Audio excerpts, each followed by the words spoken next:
It's time for the Alien Conspiracy Podcast. We are your host, Agent Kruger, Agent Ether, and Agent Anderson. Come along as we examine UFO sightings, conspiracies, and all things strange. You can follow the show on Twitter at AlienConPod. We also have an email address, alienconpod@protonmail.com. We would love to hear from you. And don't forget to check out our Facebook group or page. This week's episode, the Hessdalen Lights.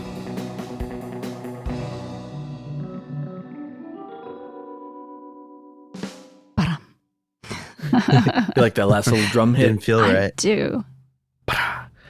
All right, I have to apologize in advance for all of the really bad accents you're about to hear. Okay, so I'm sorry, but this week we are doing the Hessdalen Lights.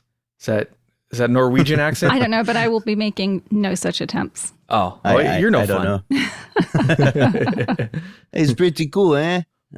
No, can't do it. All right, before we get, I should go take some acting lessons or something, dude. If you take acting lessons, they have to cover like accents, right? I don't know. Maybe there's a YouTube video.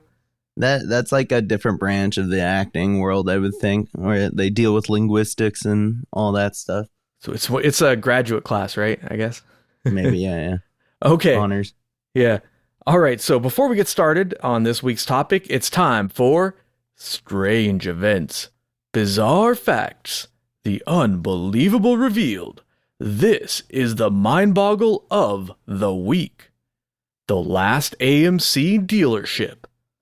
American Motors Corporation, AMC, or American Motors for short, was an American car company from 1954 to 1988. They made some great cars like the Rambler, Marlin, and Gremlin. Maybe the best known AMC brand, still made today, is the Jeep. Some of my favorite classic cars are AMC. For example, the car in Third Rock from the Sun. Just plain sexy. If I ever get more garage space, I will definitely buy one. In 1979, Renault acquired major interest in AMC. In 1986, the head of Renault was assassinated by a French terrorist group. This led to the sale of AMC to Chrysler in 1987. Chrysler's president said, "The attractions are Jeep, the best-known automotive brand name in the world, a new assembly plant at Bramelia, Canada, and a third distribution system giving access to a larger market." Or, in other words, dealerships. AMC became the Jeep Eagle division of Chrysler. Its dealerships switched to selling Chrysler vehicles, and AMC became a thing of the past. This is the short version, but AMC's story is a fascinating read and I recommend it to our listeners. So, where is the mind boggle? Well, it turns out there is still one, and only one, AMC dealership active in the United States. While reading the news this morning, I spied an article on The Drive written by James Gilboy titled, "There's a ruined AMC dealership that's actually still open in North Carolina." Since AMC is my favorite classic car company, I had no choice but to read it. Surprisingly, the title was accurate. The dealership sells restored AMC cars. It is also in a state of ruin. Dilapidated cars, overgrown with foliage and rusted to the core, litter the lot. The central building is in a state of decay, part of it having collapsed sometime in the 90s. While it looks like a haunted junkyard and doesn't sell new cars anymore, technically AMC's last dealership is still open for business. If you want to check it out, it is called Collier Motors, Collier Motors. And now it's time for this week's topic, the Hessdalen Lights. I don't know. I kind of want to go check out this dealership now. Yeah, go look up pictures of it. It looks like, I don't know, it's crazy. Like, there's still cars on the lot, but they're all overgrown with like weeds and rusting apart and stuff. It's crazy. But they sell cars. Like, it's an active business. Yeah, so what they do, I guess, is they obtain and restore or broker sales for rare and expensive AMC vehicles. So maybe one that had been used in a particular movie or a model that only like 15 or 50 of them were made, so they're worth a lot. And most AMCs are not sought after. They're not like classic, I don't know, Camaros or something, but some of the rarer models are worth a lot of money, like 50K on up. So some of them are valuable, most of them are not. Well, I'll just say, are you done with your mind boggle? Yes. Well, that makes me think, who is it? Warren Buffett, who owns Berkshire Hathaway? Is that his company? Yes. They bought See's Candy, actually. See's Candy was like going out of business, I guess, and they acquired it and raised their prices. And he said it was one of the best investments he ever made. That's kind of what happened with this. Chrysler bought AMC and they didn't want the whole company. They only wanted the Jeep part of the company. They wanted the new manufacturing facility in Canada, which was apparently state of the art and way better than what anybody else had. And they wanted the network of dealerships. But it became one of the best acquisitions ever in the history of any acquisition, because it turns out you probably aren't familiar with the history of AMC, but it was like an underdog. It was a very small company trying to compete in a market against the big three, right? Like Ford and GMC and who else? I don't know, whatever. Those big car companies, right? So they had to continually be incredibly creative and think outside the box to stay competitive. So they had a very talented management and engineering team. In fact, some of their engineering team, I forget the gentleman's name, but he actually became the head of engineering for Chrysler. So they didn't just get the intellectual property and the physical property. Probably the best part of the deal for Chrysler was actually the talent that came along with it. But it was, it's a really, like I said, it's a super interesting story, and it's definitely worth a read.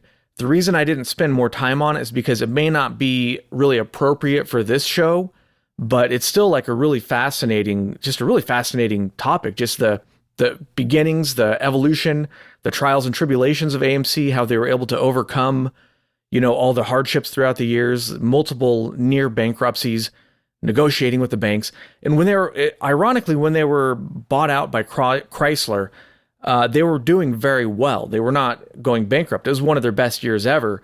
But because of the shenanigans going on with Renault and their trials and tribulations, they ended up selling their shares to Chrysler. And at that point, they owned a significant amount of AMCs. So it was just sort of, I don't know, the whole thing is just kind of a weird story, but it's very interesting. That's why I recommend our readers go read up on it. It's just a fascinating story. All right, well, let's get to this week's topic. Is Agent Kruger, are you back? All right, let's go ahead and pause here and wait for him then. All right, let's get into this week's topic. The Hessdalen Lights. Hessdalen Lights, yeah. I warned you guys. I warned you. All right, we're talking about the Hessdalen Valley in Norway. And Norway is in Europe, for all you ignorant Americans out there. So the Hessdalen Valley, it's home to the village of the same name, and it's located about 75 miles south of Trondheim. The valley itself is about 9 miles long. And so I don't know if you guys have looked at this. Before I get into describing the lights, how would you guys describe the lights? Agent Kruger, what would you say these lights actually look like? Because we're talking about the Hessdalen Well, there's lights. various descriptions of it. There's, the one that I keep seeing pop up a lot is triangle shaped. Mm-hmm. But then I also see, from what I can see with photos that I've pulled up, it almost looks like fire in the sky type deal, where it's just big bulbous blur, like blobs basically. But yeah, what I've been looking for, trying to track down, is a video of like or at least, a full video of lights bouncing off the mountains as per eyewitness account. Excuse me. But yeah, no, for the most part, it's like very misshaped, very, very odd shapes coming out of there. Agent Ether, how would you describe these lights? Well, there's several different kinds. There's all kinds of classifications of lights. My favorite lights that I saw were the ones that Agent Kruger is describing. That's almost like somebody's taking a laser pointer and drawing in the sky.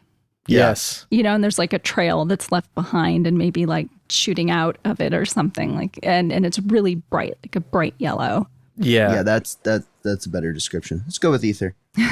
Some of those are, I think not all of them, but some of those photos are time-lapse pictures. because it's easier to see what the light's doing with a time lapse. So some of those, like what you're talking about, like those scribble looking things, that's I think, you'd have to look at the data on the specific picture. But that aside, before we get more into the topic, there is no shortage of pictures and videos of this thing. It's a real thing. And that's why I like this topic. On one hand, it's not controversial because we know it's real and you can go see it yourself. In fact, they have live webcams. You can just go look to see if there's one right now. You could go check as you're listening to this. But on the other hand, we don't know what's causing them. So it's a real mystery. Well, and you had this wave almost of sightings, right, in the early 80s that have since tapered off. So something happened then that's not happening now. Right. And what is that thing? Nobody knows. All right, let's get into some of the specifics. The lights can appear during the day and the night. And like we said, they can come in many colors, like blue, bright white, yellow, red. There's a whole range of different colors they appear in. The size has been estimated. It's kind of hard when something's in the sky to estimate the size accurately, but witnesses have described anything from something minuscule, like smaller than an inch, all the way up to 100 feet across. So the size varies quite a lot. I don't know. I think I would put my scale on, it goes from to holy shit, that's big. Yeah, pretty much, yeah. I'd say that's accurate, right? The temperature of the lights is estimated to be 8,540 degrees Fahrenheit. And because the temperature can be estimated to be so high, a lot of scientists think it's some sort of plasma, perhaps related to something like ball lightning. However, plasma shouldn't be able to last as long as some of these sightings last, so that kind of makes it seem like maybe it's not plasma. And the more you get into the details, whenever there's some sort of hypothesis, there's always good evidence to suggest why that hypothesis shouldn't be true, and there's evidence to suggest why it should be true. There's a lot of contradictory evidence based on the sightings, which to me makes the case completely fascinating. Some of the lights will last only a few seconds, and some of them will last over an hour. I think the longest sighting was something over 2 hours, maybe 3 hours. Sometimes when the lights move, they move very fast, 20, 30,000 miles an hour. Other times they'll just hover in place. Sometimes they'll oscillate back and forth, making like a wave patterns, like a sine wave or something, as they move. And sometimes they move in jerky motions. The shape of the lights can vary quite a lot. Sometimes geometric patterns are seen. Other times they are orbs or streaks of light, lines of orbs or dots, straight lines, bent lines, blobs of various shapes and sizes. Some of the shapes are kind of hard to describe even. They look, well, they're hard to describe, so you'd have to see them yourself. Hessdalen.org, Hessdalen.org. That's where I would start. They have a lot of pictures and videos to look at. They don't have everything available, but they have a lot of stuff. They have scientific papers that you can read. They have pictures, and they have those live webcams. So if you're curious to see more, you're curious to look at these for yourself, that's not a bad place to start. The orb shape seems to be the most common. Those hover, so each shape has particular characteristics. The orbs seem to hover in place, move for a little bit, and then stop again. They can be large orbs that spit out smaller orbs. Sometimes they'll appear alone, other times they'll appear in clusters or patterns. Or they could be rockets that NASA's shooting up. Yeah, why not? That's what they want you to think. Some of the slow-moving orbs appear to have a mind of their own. They might move away or toward an observer, as if reacting to when the observer approaches. So there's a lot of stories where somebody sees these orbs and they try to approach them, like they try to drive towards where the orb is, or they try to hike to where it is or something. And as they get closer, the orb will appear to react and move away from the observer or move towards them. And a lot of people have reported that they'll feel, they'll have emotional responses as well to the orbs. And one person even reported that their watch stopped working, which I could only find just that one report, so maybe it was just a coincidence, or who knows, really? I mean, maybe it was something to do with something else. I don't know. But there's a lot of really interesting reports for this stuff. Blue or white orbs tend to flash or move faster and only last a few seconds. The longest of this type only lasts about a minute. There's rarely seen a yellow light with a red light above it. The yellow light will move and the red light will flash from time to time. A few people have reported a black or metallic object with lights. Some of these objects are cigar-shaped with a light on either end. Others have multiple lights on them. And you can see, once again, you can see pictures and videos of this on Hessdalen.org. This particular type seems to be the rarest type, so there aren't too many pictures or videos of this one. The lights sometimes will appear over or under the horizon and disappear over or under the horizon. And you can see in many videos where the light will be traveling along and it'll just wink out of nowhere, just completely disappear into nothing. Where did it go? I don't know, it's kind of weird. Definitely weird looking. The sightings themselves tend to coincide with spikes in high frequency and low frequency radio ranges, which is, it's an interesting detail, but what does it mean? The lights themselves have been reported since at least the 1930s, possibly earlier. There was an unusually high level of activity from December 1981 to mid-1984, as I think Agent Ether had already mentioned. During this time, the lights appeared 15 to 20 times a week. Needless to say, this brought in many tourists curious to see the strange lights. The frequency has since dropped off, and now they happen about 10 to 20 times a year. I posted a video, by the way. I'm pretty sure it's the most popular one at the moment, or at least the most recent one, because it was on, I don't know if you guys are familiar with, actually, I take that back, as I'm about to say that. What do we, you might want to cut this, but like, what do we do if we're about to mention a channel on YouTube that's relatively big? Yeah, just name it. I don't care. Plug them. Name it? Okay. Yeah. I mean, he doesn't care. Like, I know I don't know him personally, but he's explaining. He has 12 million subscribers, so that's the only reason I said that. I think anybody would appreciate the shout out, even if they already have 12 million subscribers. You know right? What I mean? Yeah. No. Yeah. Okay. Yeah. Well, then the most, I would say, I just posted a video in our Discord, and that it would be the most recent one, I would think. As far as recent one being like the most clear cut case of orbs in that area, or in the sky. Daily Dose of Internet actually posted this video in 2019, and I just gotta find that actual video real quick.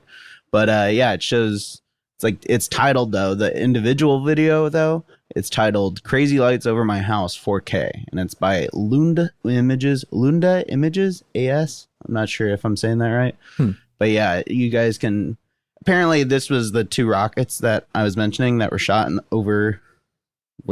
the sky by NASA, apparently, as part of an experiment to test. And I'm not sure what the hell kind of test is going on there, but I don't know. Like, what they want you to believe. Is that the one where it kind of looks like the Aurora Borealis or something?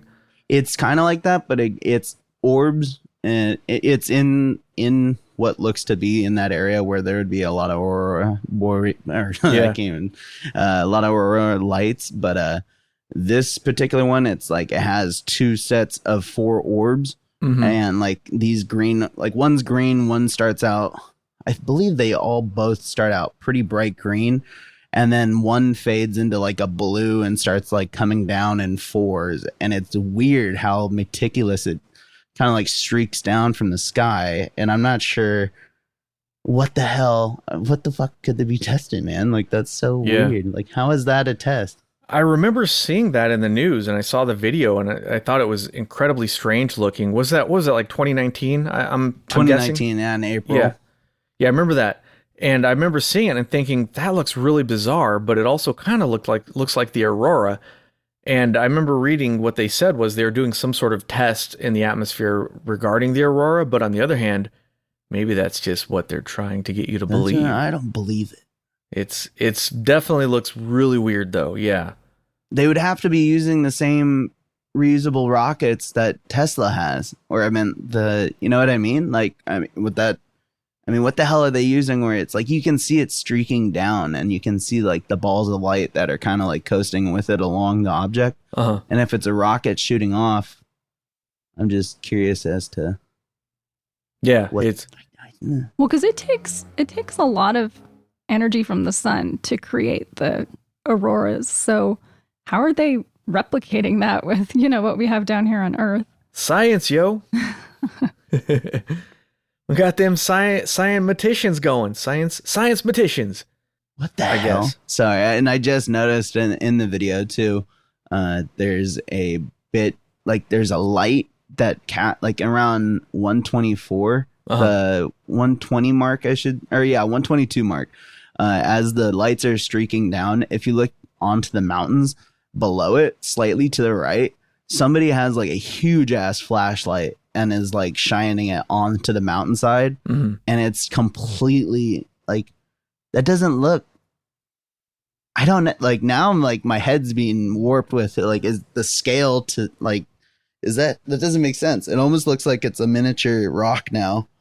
I don't know if you can understand what I'm saying. I'm sorry, I'm tripping out, but it looks weird. I wish you could see what I'm seeing here. It's that's the thing where when you look at some of these things, you could think, well, we have it on video, we have it on photographs, many people have seen it, so it must be explainable, right? But then when you see it for yourself, you just kind of, it's hard to wrap your head around what you're seeing, because it does not look like a normal thing that should be happening, right?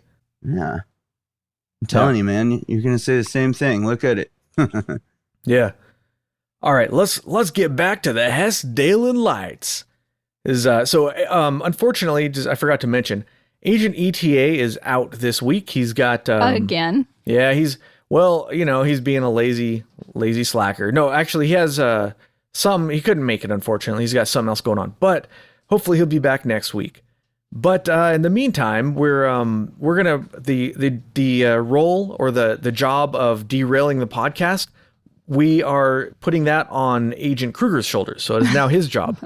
Hey, hi. Somebody has to do it, and ETA is not here, so Agent Kruger will be doing that this week.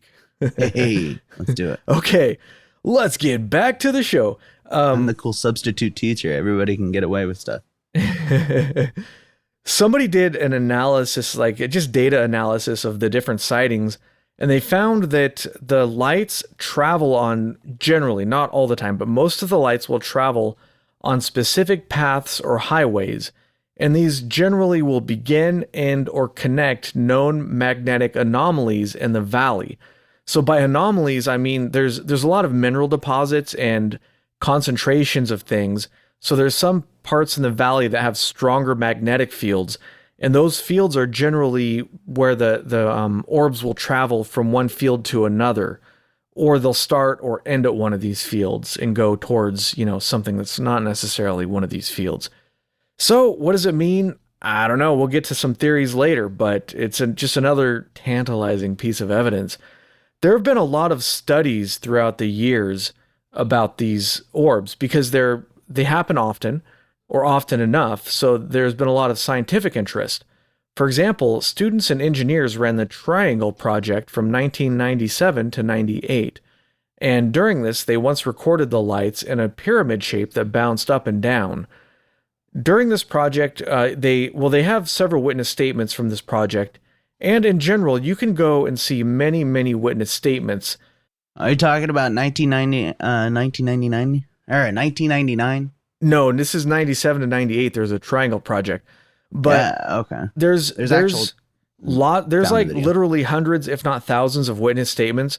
But I always like to read a witness statement because if I read this stuff and then I just sort of regurgitate my opinion on it, that's one thing. But if you go to the source material and read the source words, like what this witness wrote down about what they saw, I think that's worth doing a little bit. You can't do too much of that because it gets pretty dry, but I think it's worth at least representing a little bit of what the witnesses who have seen this in person say about it. So this is, I'll go ahead and read it here.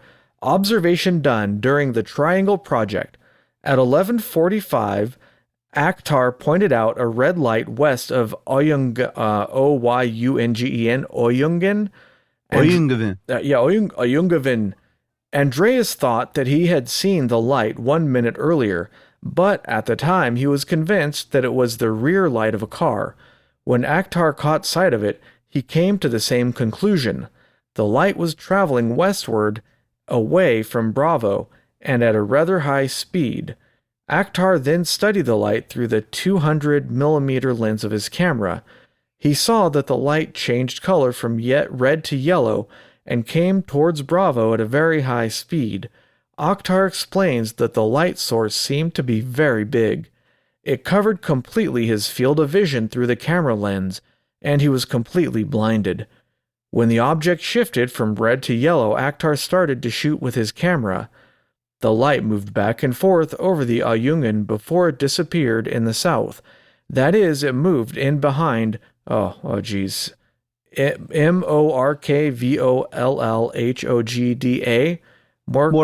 Morkvollhogda, as seen from our point of view. Immediately after the light had disappeared behind Morkvollhogda, the western part of Lake Ayungen was illuminated as by an enormous spotlight. The line between the light circle and the dark surroundings was well defined. The spotlight was not in sight, but it seemed like the light was emitted from a point behind Morkvollhogda where the light ball had just disappeared.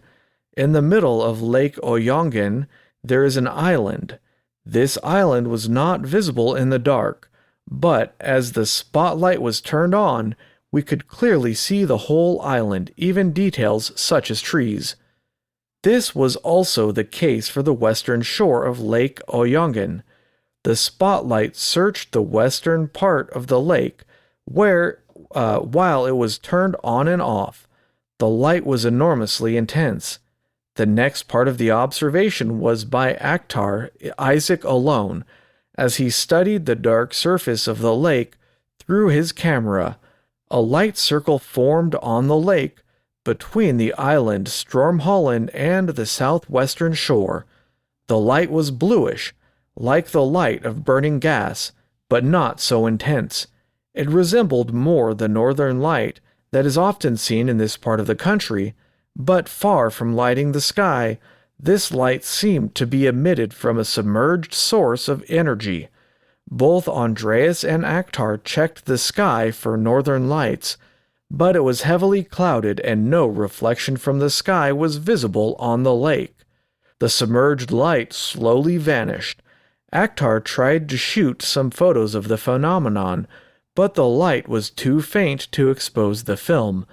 Both Andreas and Akhtar noticed that while the spotlight was illuminating Lake Ayungen, and only then, some small, compact fog globes came drifting from the lake toward them, wrapping up the camp for approximately 1 minute as they passed by. I'm not really sure what he means by wrapping up the camp for 1 minute. So this is probably translated, but maybe wrapping up the camp for approximately 1 minute as they pass by. Maybe they mean circling around the camp or something. Both the members of the Bravo crew experienced this last observation over Lake Ayungen as dramatic and frightening. Akhtar Isaac and Andreas Barwin Olsen. Akhtar got a series of pictures of the light. I think maybe that's a typo right there, but whatever. The camera was mounted on a tripod, equipped with motor, and the time between each exposure is less than 1/2 a second. He used a 200mm lens, aperture 5.6, shutter speed 1/125th of a second. The distance to the light was approximately 3 kilometers. And I find that witness testimony right there, I find completely fascinating, because they're describing a series of events, not just one simple light that comes and turns on and goes away, but something that could even be perceived as interacting with the witnesses. It just kind of makes my imagination go wild. Okay. Oh, wait, what? Now that you guys are awake again. It was a really, really long encounter. I know, but it was a good one, though. I thought it was a good one.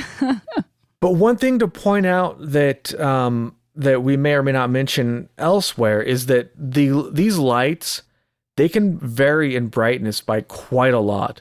Right. So one picture setting, if you're setting your camera, the camera might pick up the brightest ones or the least bright ones, but probably not both.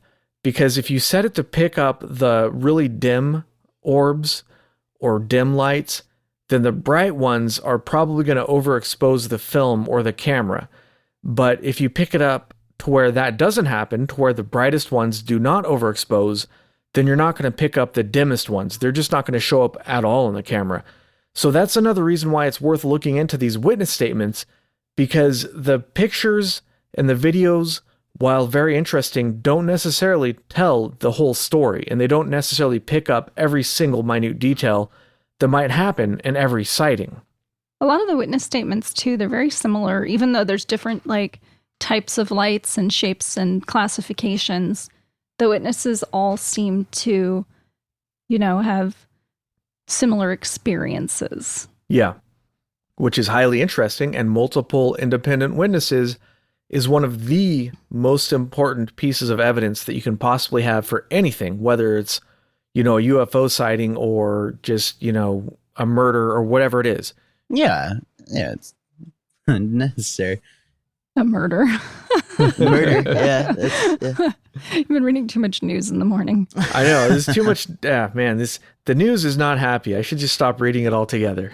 The news sucks. Ignorance The longest, is even when bliss. I was little, I was like, you only turn this on when you want to be sad. Yeah, for sure. So there's a couple more studies let's talk about. In 1998, the Hessdalen Automatic Measurement Station, or Hessdalen AMS for short, installed equipment in the valley to monitor and record the strange events. And that's, like I said earlier, you can go look on that website, and they have automatic detection and stuff. So there's lots of cool videos and pictures of the lights you can check out. Yeah, and they did all sorts of measurements. Right. Yeah, so they have all sorts of high-tech equipment like magnometers and It was a serious outfit. random number generators and all kinds of crazy stuff. Geiger counters. Yeah. So it's an actual, this is not just a couple of, idiots on YouTube running around with a ghost meter. No offense to people with ghost meters. I'm just saying this is an actual scientific, attempt here to try to figure out what's going on. Offend our paranormal listeners. I know. I'm sorry, paranormal listeners. I didn't mean that. In fact, I fully intend to get a ghost meter at some point just because I'm fascinated by the topic. But I was just, okay, slip of the tongue. I didn't mean it. I take it back. If you have a ghost meter. Oh boy, you in trouble now. I know. They're going to come to my house and haunt the crap out of me now, I bet. Watch. I have a particle cannon. A particle cannon, huh? Well, you don't say. All right. Another Plasma group. cannons on fleek. Sorry. What does this particle cannon emit? What kind of particles? You don't want to know. We do, You really though. don't. There's a nice lady here. I don't want to. We got women in here. I don't want to make anyone uncomfortable. You know what I mean? Fair enough. All right. Another group called EMBLA, EMBLA, was formed by scientists and students Wait, to what? study the lights. What was it called? Mambla? No, not Mambla. Get out of here. You shouldn't even know what that is, you pervert. Well, I got to know so I can avoid. You know what I mean? That's true. Or at a time, I needed to know so I can avoid. Blame South Park. Yeah, that's yeah. If you watch South Park, I don't know is that a real thing? I'm afraid to Google it. I will not taint my computer with that search. No, but I'm gonna think it does exist because if there's always a group for everyone. You know what I mean? So let's right. Well, some of the stuff you see on South Park, you think it's made up, but then when you Google it, you're like, whoa, that is totally not made up. For example, their episode or I think it was a multi-part they did on Scientology. I'm like, there's no way. Yeah. There's no way. That's all fake. They're making this up. And I Googled it. I'm like, well, it appears that they're actually not making that up. All right, then. I guess they did their research. Cool beans, man. I'm going to go take a shower now. Yeah. Just cry. All right. Østfold University College of Norway and the Italian National Research Council are also actively involved with studying the lights. All right. Now, I think I mentioned earlier that I read a paper where they kind of did some data analysis on the sightings and tried to find certain patterns. So historic data shows that sightings are less in the summer and more in the winter months. April through July is the low point, and August has by far the highest number of sightings of any month. And then it's really interesting that the sightings are this cyclical, but on the other hand, you have to take this data with a grain of salt, because a lot of these sightings are when people are outside actually looking at stuff. So if it's like rainy and there's a lot of thunderstorms, there's a lot less sightings, but that's probably also because a lot less people are outside looking for this stuff. So it's this data is not necessarily like very conclusive, but it's still, it still might illuminate some really interesting patterns. Illuminate, get it? Illuminate. Yep. I know, it's pretty clever, right? Very. So for example, a pattern that showed up is that triangle sightings only happen when it's cold and cloudy and only occur in warm colors that, like yellow, orange, and red. Objects with a jerky or halty motion were only seen in 1996 and 1998, or 1996 through 98, and in 2005. And these were mostly yellow and red. Objects described as flashing, except one, were seen on the west side of the valley only. Orb-type objects were seen in all colors and don't seem to have any particular patterns, and those are the most common, I think I already mentioned, was the orb-type sightings.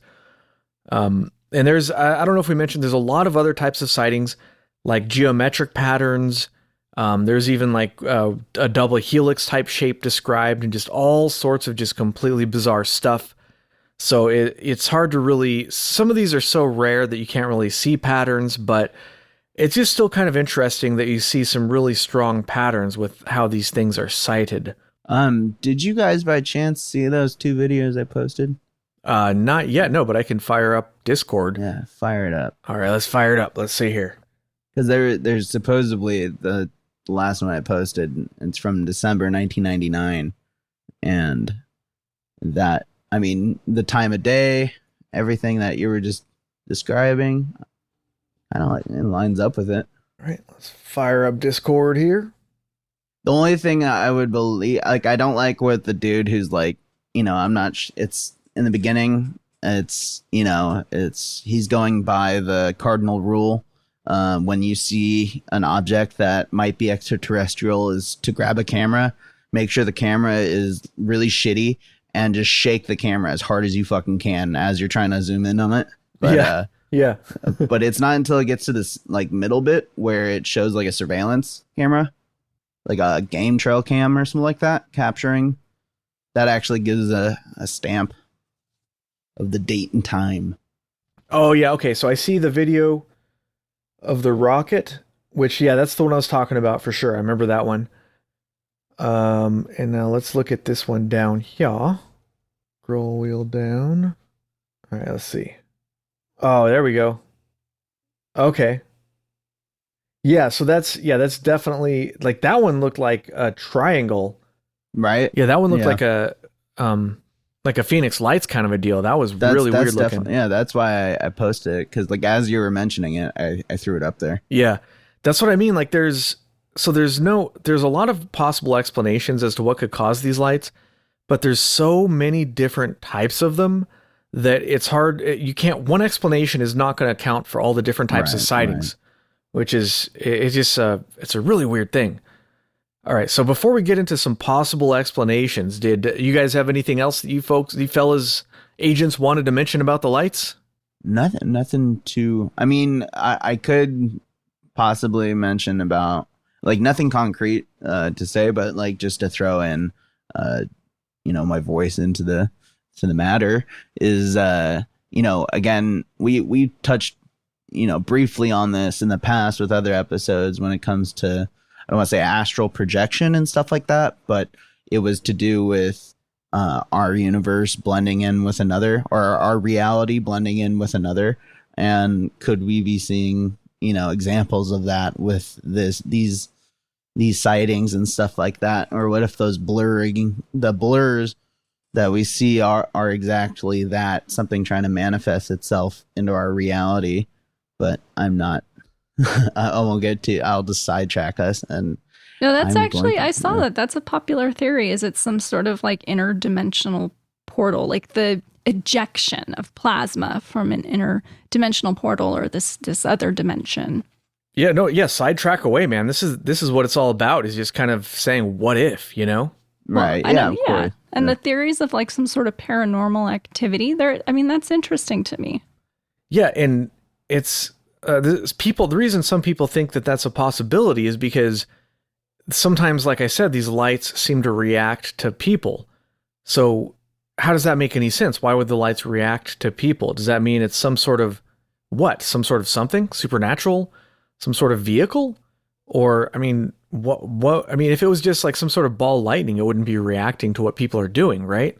It would just, Or what's happening to people with like what failed electronics and watches failing, as you mentioned, and like that's some serious something going up there. yeah, there's some kind of shenanigans going on. Shenanigans. Yeah, and so because there's no really good scientific explanation that we have yet, that kind of makes my imagination go wild, like I said earlier. And like what is it? Is it some sort of interdimensional, thing? Because, there's dark matter, for example, and according to science, if their dark matter theory is correct, then most of the matter in the universe is unaccounted for, something like 80 or 90%. So one way to interpret that is, as you sit in this room, everything around you is only like 10 or 20% of what's actually there. There could be 80% that's missing. So it's there. We just can't observe it. Is it existing in like a fourth dimension or a parallel dimension? That explains dimension. it. So like when I drop shit out of my hand, or like when you pick something up and it like just falls out of your hand, so I'm bumping into shit. That totally makes sense. Yeah, and that's why I'm such a klutz, is because there's some That's invisible. what I'm saying. Yeah, there's some invisible alien that every time I pick up my water glass, he smacks it out of my hand. Out of my hand. Yeah. Yeah, there you go. That's what I say. There's Like, or when you pick up your phone off the ground and then all of a sudden like, you're juggling it and you're trying to make it not fall on the ground. Is this a bored alien or son of a bitch? a bored interdimensional being having some fun with you at your expense? Yeah. Hey. All right. Well, let's talk about some of the possible theories for these sightings. Some of the sightings can actually be attributed to lights from airplanes or cars. Sort of like the Paulding light, which I spoke about on a previous episode. It's thought that atmospheric conditions can distort and magnify the lights and make them appear where they shouldn't. And you can track like the flight paths from nearby airports, and you can conclude definitively that this can account for some of the lights, but not all of them. We can also definitively, conclusively, and without a doubt say that many, perhaps most of these lights are not identifiable airplanes. They are something else entirely. But I just wanted to throw that out there, that some of the lights could be, and definitely are, cars and airplanes. Most of them, probably not. We'll get to like the theories. One theory is that the combustion of hydrogen, oxygen, and sodium can occur in the valley because there are large deposits of scandium. Although suspected, the exact mechanism of how this could explain the lights is unknown. One recent hypothesis suggests that the lights are formed by a cluster of macroscopic column crystals in a plasma produced by the ionization of air and dust by alpha particles during radon decay in the dusty atmosphere. Whatever the fuck that means, I don't know. Basically, some of the things observed could be explained by plasma and technobabble. That's what I get out of that theory, right? Atmospheric phenomena. Yeah. No, but so I guess there's radon, and radon is a particular kind of gas. It occurs in the area, and as it decays, it makes alpha particles and radioactive elements. Higher levels of radiation was shown in the area in some areas. Let me say that again. They were able to show higher levels of radiation in some areas of the valley, near particular rocks that the lights occur in these areas. So there seems to be some association with higher levels of radiation and the lights. And you combine that with plasma, and it could explain some of the formations, but how that exactly correlates to the higher level of radiations is not completely explainable. But this stuff is like highly technical, so that's what I kind of got out of it. But I mean, I could be completely wrong about that. But the conclusion is definitely that they're not 100% sure how this could cause the lights. Yeah, I read a lot of different articles because they actually will have publications. They'll publish theories about what these lights are. Yeah, and actual peer-reviewed journals. Right, they're really looking for this explanation, but nobody can seem to agree. It's all just theoretical and highly theoretical. Right. And they cannot demonstrate experimentally. Right. They can't replicate the lights. They can just kind of say, well, this might kind of be able to explain it. Yeah. So another idea. Then in that case, then why is NASA saying that was a test? Like up in, those lights, those crazy lights over my house. Yeah, I don't know. I mean, that one looks a little different than the typical Hessdalen Lights. So would you say so? Okay, all right. So it might actually have been a test. I don't know. I'd have to look into that one again. Maybe it was a failed missile test. I mean, NASA's taking credit, but or something, yeah. Yeah. I don't know. I think what's super sus though is that giant ass light that like shines on the mountains. Like it's so weird. That thing's giant. Yeah. Who the hell's pointing that thing? Yeah. All right. I digress. Where's that coming from? It's an interdimensional flashlight or something. I'm not kidding. I'm not kidding. You would say the same thing if you saw it. Yep. You were saying there's a lot of mines in the area too. Yeah, there are a lot of mines. From World War II. Some of them are abandoned. I'm not sure if any of them are current. Oh, those type of mines. Yeah, it used to be like a mining town. Like I thought they were like mining. fortified, like underwater mines or something like that. Like, that's kind of dope. No, there were like deposits of zinc and copper and things. There still are. I'm not sure if they're still mining in the area, but there are lots of. The valley itself has a pretty unique structure that's that might account for it. So another one of the theories is that piezoelectricity, or an electric charge that can accumulate in the rocks and crystals in the area, can cause what we're seeing. And I'm not sure exactly how that works, but apparently charges and stuff can build up. This is an excerpt from Wikipedia.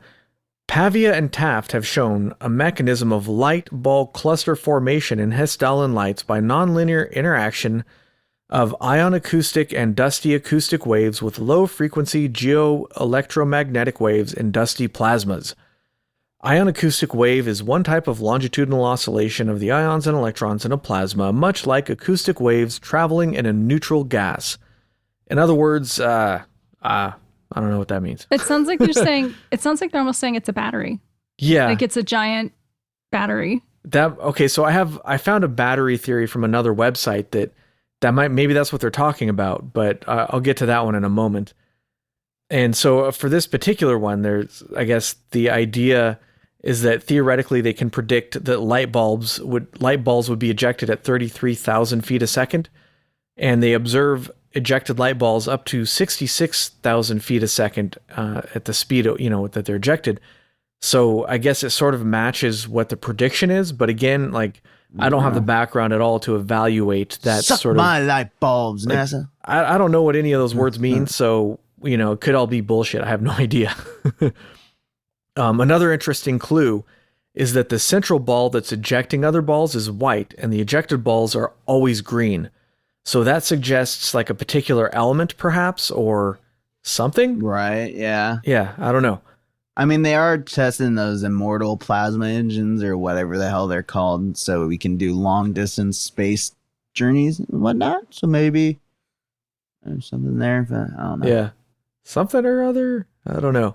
Well, like we're trying to find like that new propulsion technology so we can go fart along the universe and go find something else to go invade, or not invade, but you know what I mean. Go investigate a different planet. Well, they say investigate, but it's going to happen, right? It's our planet now. Yeah, they're gonna. Yeah.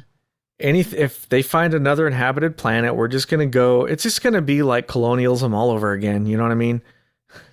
Now, what I am actually, and I feel this is gonna be something that that shows me that. Hold on, I'm so sorry, I'm flabbergasted already. I thought there was supposed to be new documents revealed and new giant chunk of UFO reports and eyewitness accounts being what's it called? I'm sorry. Declassified. Declassified. Thank you. I don't know why I'm saying it like that, but it's just it didn't really nothing, right? Yeah, it was kind of a letdown. Happened? It was like this huge big deal and then nothing. But I don't think anybody was super surprised. Pretty much everybody's calling it the Condon Committee 2.0, which I think we might have brushed up against that. But back in the day, the Condon Committee was supposedly a scientific evaluation of evidence of UFOs. And they concluded that it was all basically a bunch of codswallop. But the interesting thing is that the conclusion did not match the evidence. So there's two parts. There's the conclusion of the report, but then there's the report itself that discusses a lot of the UFO events. And a lot of the UFO events were unexplainable. And yet at the end, they concluded that they were all explainable. So it was anyway, maybe we'll do an episode on that. I mean, that'd be awesome. Yeah. Also to update on the Israeli defense dude that said that we were already being occupied by aliens and that they're here and that they live among us and we just really can't tell. Like, you know what I mean? Like just like they're too scared to come forward and admit who they are and what they are. Due to the fact that in our nature, we don't like what we don't know and we'll tend to either get violent or, get really pokey with some sticks. Well, most people, if they see a gross looking insect that they've never encountered before, will freak out and Smash. Go, kill it, kill it, kill it. So, kill the fucking thing. Imagine if we encountered an alien, our reaction would probably be similar. Kill it. Yeah, unfortunately. And I don't blame them if there was a whole, fucking United Nations of galaxies and planets that say unite as one and say, no, leave Earth to themselves. Trust me. They're that kid you don't want to invite to the party because he'll play himself. And how many I've seen so many historical throughout the years UFO sightings where somebody reported, okay, I saw a ship land, I saw an alien get out, and then I started shooting at it. And you're like, wait, hold on. Why did you start shooting at it? Or I saw a UFO overhead and I started shooting at it. Like, wait, whoa, why? Because I was taught to ask questions later. Well, it's just, I think fear takes over and then you just start, So I think. I don't mean to keep sidetracking, but like, would your first reaction be to shoot? If we all were open carry, like, let's say, you don't have to believe in this or not, but let's say if California was actually free and we were able to just walk around with open carry our firearms and stuff, I don't think our first reaction would be, mine at least wouldn't be like open fire, shoot the fucking thing unless it's coming at me. Yeah. But I think mine might be to run. Yeah. I would just hide, really, just get away. I would definitely like to observe in the report, but I wouldn't want to kill the thing. There has to be that moment where if you're actually witnessing an extraterrestrial being, you're going to be like, well, I got to represent the human being. I got a human race is on my shoulders right now. I gotta, don't fuck this up. Don't fuck this up. Out. And then also, just, shit. Like, just shooting damn it. No, it wasn't supposed to be like this. But yeah.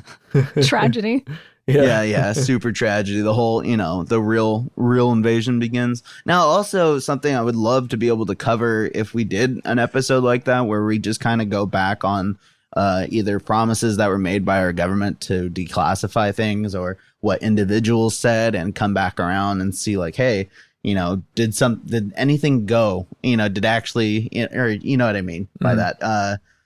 I would like to know more about the false flag events that we were supposed to be witnessing or possibly could have already been a part of and not know it. But I always say that I've said this quite a bit, that in like 2010, 2008, 2010 era or, years, I kept hearing about a false flag event that would happen.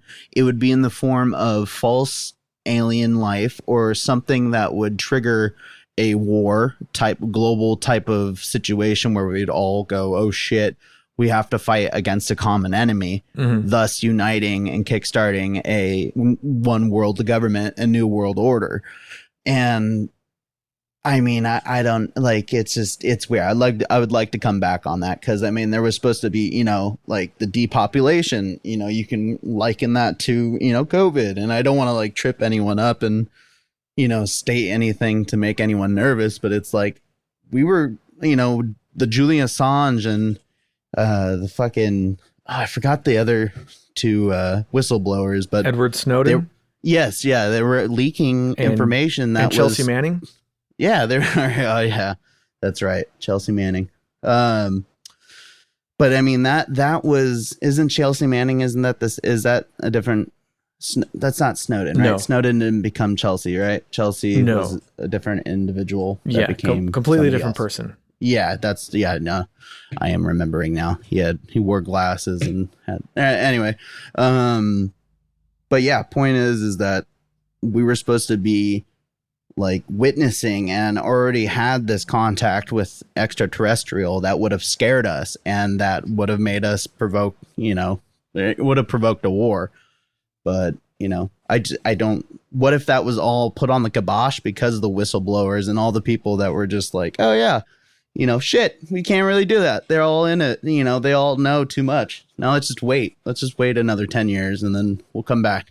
And in the meantime, they've, developed the Space Force. Well, and some people actually think that Snowden was working for the government when he leaked that stuff. So that was not an accidental or leak or whatever leak, a rogue leak. It was completely planned out. But that I did not hear about. That typically with that stuff, I would hear one thing and then I would just be like, oh, that's it. And then would probably not hear the truth or just a bunch of other crap that would just go along with this. So it's going to be really hard to come up with an actual answer for it. So I'll just ignore it. Yeah. Well, I think that's what a lot of people do. The Snowden leaks by themselves, for example, there's so much crazy shit in those documents. Like we did a 3-part episode on just one of those documents, and there's so much just insane stuff that you can't even wrap your head around. It's like overload, information overload, Mm-hmm. So there's thousands and thousands and thousands and thousands of pages of documents that the average person cannot possibly get through or interpret or understand. Or even referring to the Afghanistan issue that's going, or in the Middle East, like what's going on out there right now, it would seriously look like, due to all those leaks and all the people being readily available with the information that they had, so they can point a finger at so and such, like it almost seemed like they're like, okay, wait, hold on, let's take a break, don't get too excited. We were gonna have this big bang on the 2010, but you know what I mean, let's wait till 2020 and we'll start getting it more. Well, there's a new generation of imbeciles or people that don't give a shit. All I have to say, as far as like an alien invasion or encountering alien life goes, we can't even handle face masks. So what do you think would happen if people encountered, if aliens were among us, or people were forced to reconcile the fact that aliens were here on Earth or whatever? I don't think we're really ready for that. No, we're not. No. I don't. And the sad thing is I really don't know when we'll ever be. I think the time where it could look like we will is when somebody's not going into a school to shoot up kids. You know what I mean? Like there's not this hatred for its own race and its own people. I do believe in coexistence, and I know when somebody's doing something completely wrong, somebody needs to step up to it. But I think violence should be like the last choice in a lot of things. And well, I wouldn't want to be sharing. The way I say it is that we're basically still a bunch of monkeys throwing poop at each other. Yep. Yeah, I think in the reports like when we were supposed to be visited by a higher being was when we as a human, as a whole, would actually mainstream like not teleportation but like like traveling the speed of light. Basically, once we reach that ability to, travel planet to planet, so it's going to be harder for the outside worlds to hide and not be able to observe. That now we would be able to catch up to them on some level. That they would have to forcefully come forward and say, hey, you guys are going to find us at some point. Better get this over with now. You'll freak out. It'll cause a whole shift in your religious beliefs, and like it will be bad. I don't think if we were to 100% confirm aliens exist, or at least, you know, there's other life forms on different planets and they've been trying to make contact with us and vice versa. Like, I don't think I wouldn't stop believing in a higher power. That would only enforce my belief in a higher power, that there is somebody or something out there that is a creator of all lives, not just our human lives. So, right. Well, yeah. And certain religions, I think actually a lot of religions, for example, the Catholic Church has had some statements on alien life and stuff like that. But let's not get too far afield on that. My bad. That's a whole other topic. Let's get back to the Hessdalen Lights. Well, kind of related to that, on some level, as far as religion goes, a lot of people out there think that extraterrestrials are in fact demons and angels, and there's actually a great number of people I found who think the Hessdalen Lights are angels falling from the heavens, and they justify this because I guess it smells like sulfur in the valley. There's like rivers of sulfur oh, that's from the trippy, nearby though. mines. Yeah.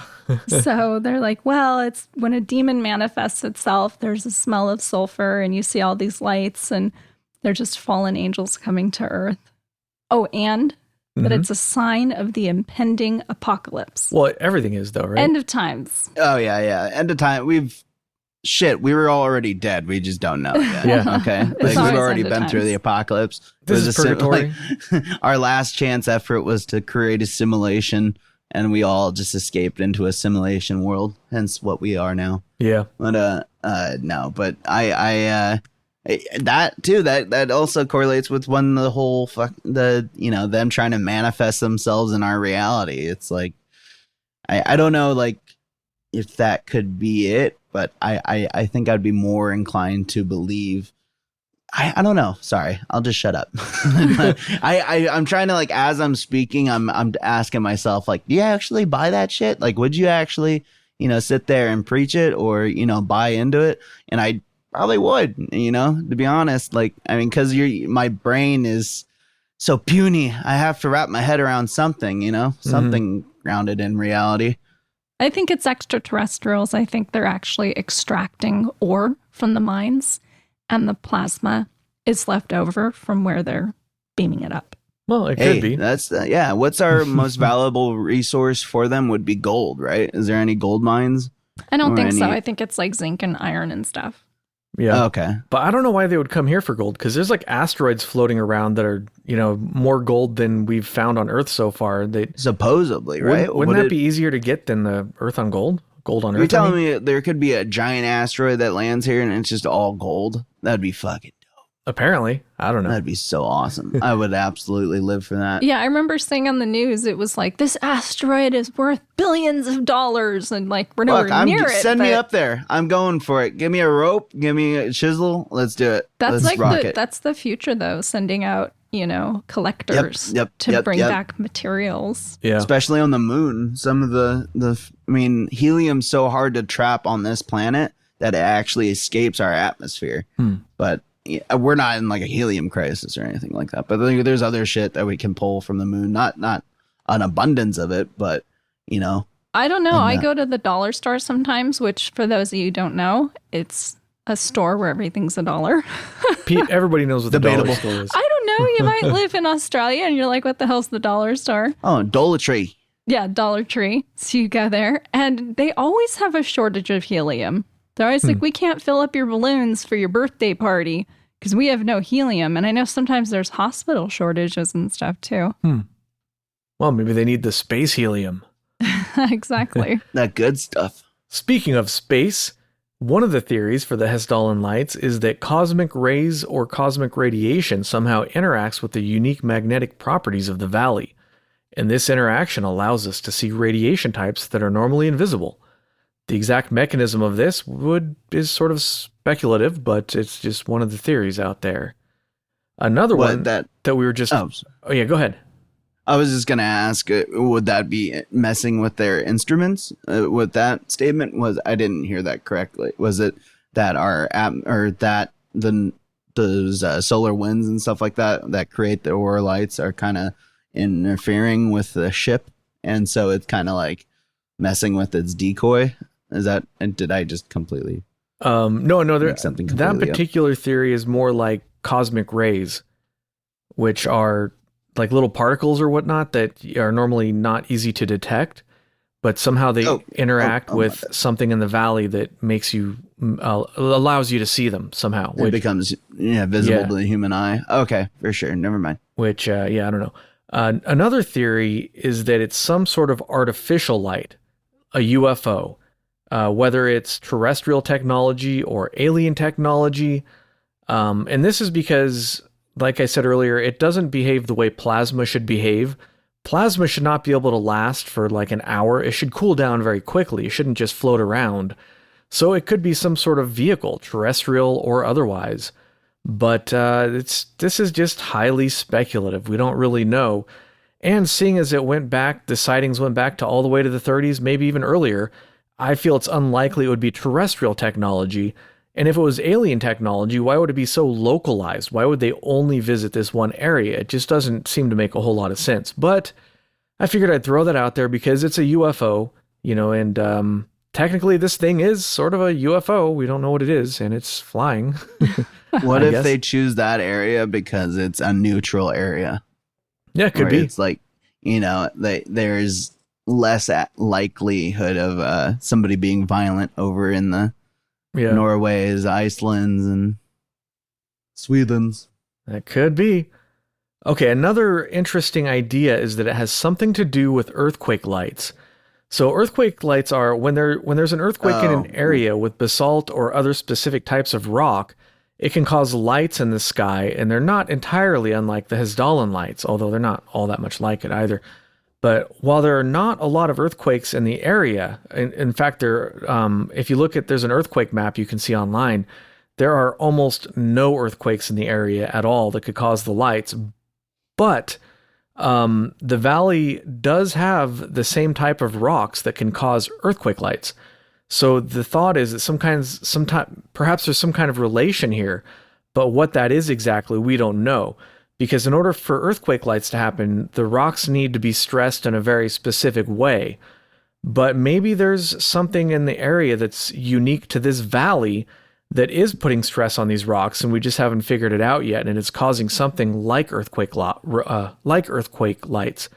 But it, again, like the other theories, it's very speculative, and there's really nothing other than the fact that they're slightly similar to earthquake lights, and those rocks are in this valley. But other than that, there's not really a whole lot behind this one. I mean, to go off of the earthquake lights, you would have to see if there was any. I mean, the Earth is always going through some sort of earthquake. I mean, or it's going through some sort of, I don't want to say metamorphosis, but it's like, it's always changing. Like whether we know it or not, the rocks beneath our feet are shifting, and those plates, are huge. And like when one shifts here on the complete opposite side of the equator, there could be another one shifting just along with it.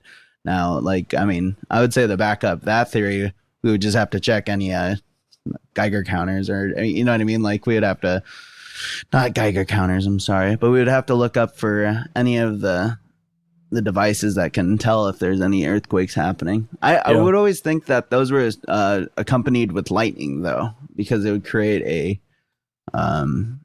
it's like the same thing when volcano is like erupting and stuff like that, and how it can produce lightning through its ash or whatever. Well, that's interesting because there's very little. The Hessdalen Lights almost never happen when there's lightning, which is kind of weird, right? Yeah, and if it was ball of lightning, that would be, or lightning balls or whatever. Yeah, I mean that could go with it.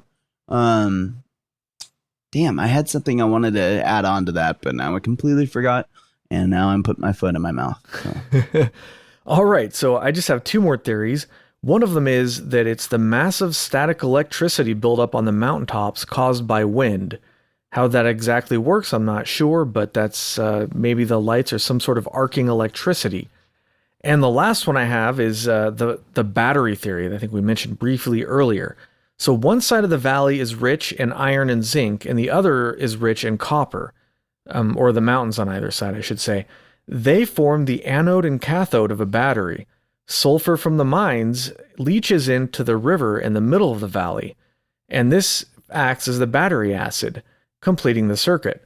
Sulfurous gas rises from the river and interacts with humidity in the air and forms a battery with the mountains on either side of the valley. And it's sort of a really interesting theory, but at the same time, it's not really, you can't really replicate it, and nobody's proven this to be true, but it's a very interesting idea. There's lots of other theories as to what could cause these lights, but that's pretty much all I have.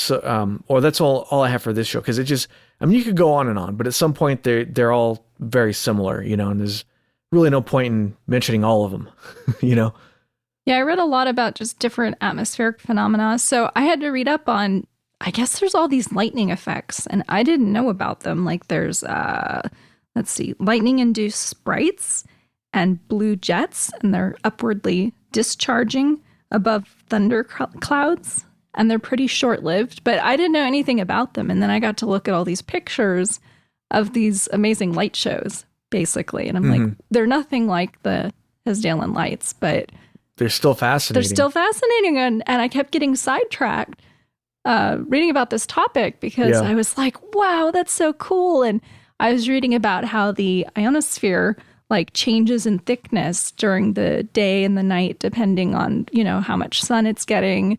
And then I started reading about how radio waves work, and I just could not stay on topic. Well, that's the fun thing about some of these topics is you go down all these little rabbit holes and you discover things that you didn't know about before that are just fascinating. Like sprites, I don't know if we could do a whole episode on that, but I definitely wanted to do a mind boggle on them. They're really fun. And in fact, they used to be reported by airline pilots, but they were treated kind of like UFOs. Right. If somebody reported them, they would be sort of laughed at, he's just hallucinating or whatever, until they were actually able to catch them on film. And it turns out they're 100% real. They're very short-lived, and they're only above the clouds, thunder clouds, and they don't happen very frequently, so they're not seen very often. They're very difficult to capture on film. Very cool pictures, though. Yes. It's like, it's like lightning, but red, and kind of like a ball of electricity in the middle, branching out. It's very neat looking. Yeah, they're really cool. But all right, that's all I had for the Hessdalen Lights for this week. Do you guys have anything else you wanted to talk about? All right, no. Final thoughts. I guess I'll go first. My final thoughts, I kind of already said, I don't know, it's cool, but we don't have any idea what it is. Well, I'd be really interested in, I think, learning more, as I said, getting sidetracked about the Aurora Borealis and seeing if there's any relationship between, flares of when that happens. And there's all this stuff about how the Earth's magnetic field is changing, and then correlations to solar flares. There's so many things that it could be, interrelated. Weather, solar flares, the ionosphere, they all come together. Global warming or our global impact as a global human warming. being. There's so many different factors it could be to come together to create this single phenomenon. Maybe that's why it's so complicated and there hasn't been a solution. Right. All right. Agent Kruger, final thoughts? Oh, yeah. I would say, it's very peculiar, beautiful lights. You know what I mean? I hope there's nothing nefarious with it, but I think you guys touched, based on anything I could say, I agree with you guys. But also I think there was one thing I forgot to mention is that there's also that theory that there's what we see is just a cover. You know what I mean? For what's going on, or on particular cloudy days or something like that. And you see lights above the clouds and you can see some activity up there, but you don't actually see it. I'd like to believe that there could be extraterrestrials using it as a cover. You know what I mean? So they can just do what they want in front of our eyes and not even know it. Yeah. But I think it's, keep distracting me because it's super pretty. I'm easy. Lights, pretty. I just wanted to add that you can visit Hessdalen. Yep. If you want to. And they have a UFO safari where you go out to camp and you can stay in these traditional tents. I think they're called lavos. and they have glass ceilings so you can look out and see if you can spot the lights for yourself while you're there. They have tours on horseback. You go horseback riding, look around for these lights as well. You can spend the night in cabins right up into the mountains. There's a local UFO pub where you can hang out with other people. And not only do they call them the lights of Hessdalen, they call them the candles. I found one translation that they call them candles. So I thought that was kind of interesting. Lovely place to fish, hunt, if you're into those. Beautiful weather. Well, if you look at pictures of the valley in general, it's just an absolutely gorgeous area. If you go there for UFO tourism, currently and for the last, I don't know, maybe even decade or longer, there's only about 10 to 20 sightings a year. So chances are if you go, you're probably not going to see the Hessdalen Lights. You might get lucky. And if you go during the right season, like in August, for example, your chances are probably much higher. But even if you didn't see one, it's such a beautiful part of the world that you probably would not be disappointed either way. It's known for its winter sports too. So go skiing, stay through the season, Yeah, why not? Quit your job. And side note, if you can afford that, invite me too. Yeah. I'd love to come. The agents will gladly let you pay for our hotel. Yeah, just torture us. Let us, we'll be your guinea pigs. All right. Well, I guess that's about all we have for this week's episode. Thanks for listening. If you enjoyed the show, you can really help us out by suggesting us to your friends. Shenanigans. Keep it strange.